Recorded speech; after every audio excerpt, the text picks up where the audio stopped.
We're on the second reading of the Appropriation 2009/10 Supplementary Estimates Bill and the Impress Supply first reading for the 2010-11 Bill. At the break, Katrina Shanks was speaking and she has 7 minutes remaining should she wish to do so. Mr Speaker. I call Jacinda Ardern. Mr Speaker. This budget has talked at great length around the impact it will have on young people, and it's been proposed that that impact will be a positive one. I wanted to look beyond what the budget does and doesn't do for young people in the here and now and discuss the impact of some of the decisions that have been made on future generations, because after all, the measure of true leadership isn't necessarily what is achieved in one 3-year cycle, but the years beyond that and the legacy that is left.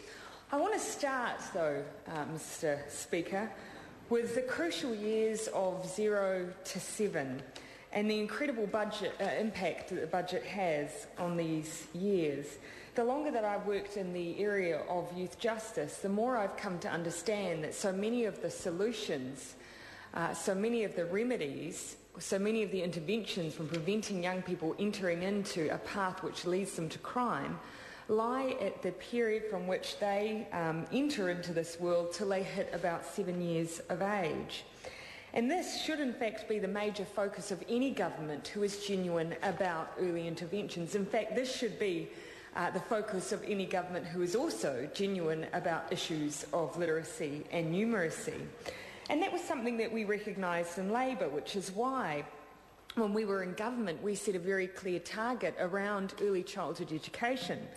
And that target was that centres should have trained and qualified staff working in the centres, and that target should be that 100% of those staff are trained and qualified. And we did that with good reason.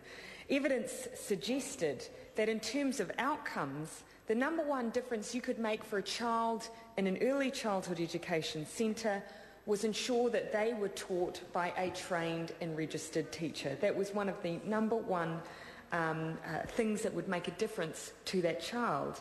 In fact, cost-benefit analysis on early childhood education investment shows a benefit ratio of 12 to 1 in terms of, for instance, the impact it has later on in life in lots of different areas, including lowering crime rates. So whether or not you invest in this area is simply, in my view, a matter of choice. And this is something that the choice the government has in fact made. Not only has it decided to cut $250 million from the area of early childhood education, it's done so by targeting centres who have reached a level of having trained staff at 80 to 100%. That has left them with two choices: to either make their centre, their place of learning, less affordable for parents, or to reduce the quality of education that they provide for these young children.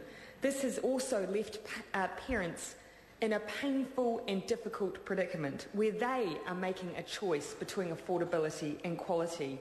And when we're talking about a difference of up to $20 to $30 per child per week, that is a very real and hard decision that the parents of 93,000 children will make. These changes have also had an impact on those students who are studying to become early childhood educators. I spoke with some recently on Waiheke Island, those who were already in training, and one of those students said to me, "I'm wondering now why I should bother continuing on with my training when there is little incentive to employ me now, when I'm regarded as not being a priority by the government, and potentially will be going to centres who will be trying to reduce the number of trained staff that they have." There are actively, as I understand, students now considering whether they are now unemployable because of their skills rather than more employable. And in fact, there are other disincentives that have been put in place. The fact that there is now less support for those who are studying, who may require additional support to do their up to 7 week placements.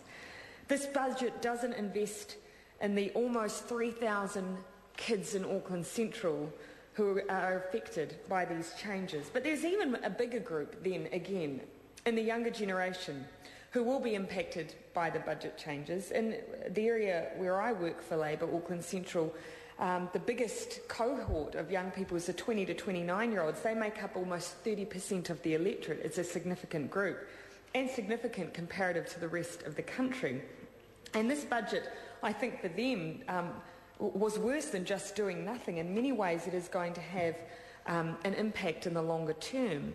Young people are more likely to be unemployed than any other group. We already know that, Mr. Speaker. Every time a recession emerges, a crisis such as the 90s or what we're seeing now, it is young people who become the most vulnerable. And we know at the moment that there are almost 40,000 15 to 19-year-olds unemployed. That's up 8,000 from the previous year. And if you take on the next cohort, the next age bracket, that lifts to about 60,000. Now, the government claims that this budget will help those young people, and I contend that there's very little evidence to suggest that it will. On the forecasts within the budget, we saw that there will be roughly, over the life of the budget, an increase in jobs of around 10,000, a creation of jobs of around 10,000. But that is gradual, and that's not just for young people. And considering how significant the number is, it's only a drop in the bucket. And some of the measures that we see in the budget, which presumably are meant to help young people, are also contradictory. The Youth Guarantee gives a handful of places to some of our most vulnerable young people, those who are currently not in training, education or employment. And I do applaud the notion behind what is trying to be achieved with those placements, but simply question whether or not it's on a size or scale that will change or make a significant difference to the young people who are what we call NEET, not in employment, education or training. And in fact, some of the, if you spread across Polytech, some of the new placements that have been trumpeted by Stephen Joyce, we're looking at about 23 per Polytech, not significant at all, when you consider the government at the same time has kept in place its caps on enrolment. Young people who are trying to upskill are being turned away from training and education, and that is an absolute shame and disgrace when we are in the middle of a recession that is still hurting these people. In tertiary education, we've also seen some significant cuts that I don't think have really received the amount of attention that it perhaps deserves. $349 million around the area of student loan funding, and that will, of course, have an impact. Now, the government has tried to cordon off the sets of young people who will be affected by these changes, but they do predominantly, if we're honest, hit those who are most vulnerable. There are limits on when migrants can apply for student loans, and there are also impacts for those young people who are struggling with pass rates at university. And arbitrary measures like that, I do think, have unintended consequences and may result in detrimental effects for the kind of young people that we're not intending to target with these changes. So I really do think that, again, there's been a failure, I think, to really deal with the tricky issue of the fact that the young people who cannot get into institutions are the people that we really should be focusing on, and ousting those who already are accessing education and training and into an environment where there are no jobs does nothing to assist them. But it's not just those decisions that are in the here and now. There are decisions that are being made that will impact on these young people for generations to come. And it's one of my bitter disappointments that it's, of course, very hard to get a rallying cry amongst young people around the significant changes to superannuation. But these decisions will no doubt have a massive impact. Young people now probably aren't thinking about the fact that the suspension of investment into the superannuation fund for the next 10 years and also the cut in contributions to KiwiSaver means that our once universal pension scheme runs the risk of becoming unviable in the long term, and an honest conversation needs to be had by the government who is making these decisions and these changes with that generation about the fact that that the government obviously has no intention in that remaining a viable system.